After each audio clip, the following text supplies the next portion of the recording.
Ôi, một buổi sáng thì bán tầm gần 100.000 thôi. Bây giờ họ vẫn bán rau mà, của anh hay mua mà. Họ giỏi làm ăn đấy chứ. Đi có bán từ ngọn chả trồng cái cây gì, chả có rau ăn, gà thì chả mua được. Được sống quá. Đếm xuống nhá. Đếm xuống anh quả đây.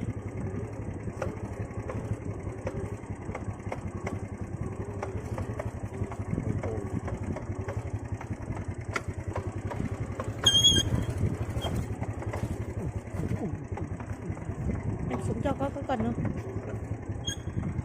Đó.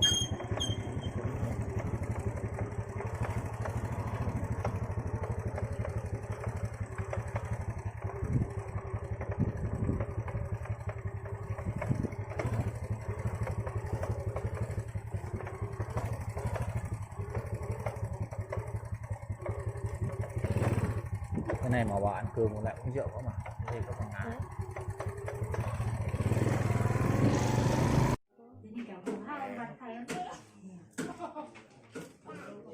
Cố tí làm cái nè. Thế mà cái nhẹ dặn.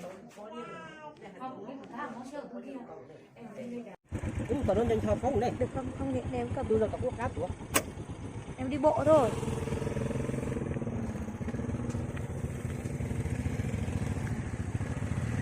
Con nè đó, canh hàng đó.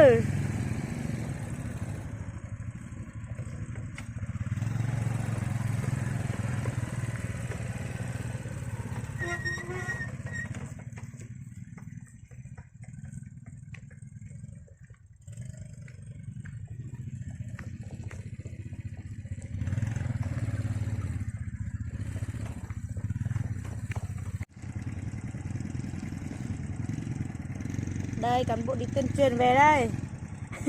Mà đường thì như này đây.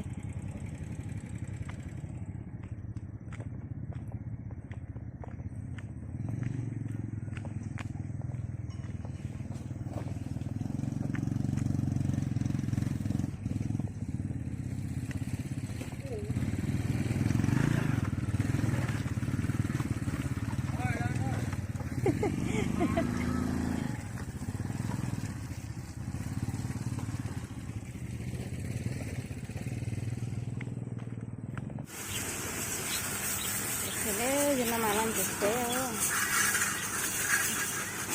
Phải sắp lại luôn nữa. Nó lịa làm cái mà làm thực tế là làm. Nhưng nó cũng nó muốn là đoán rồi. Dạ. Thế qua kia hơn mình một là thế.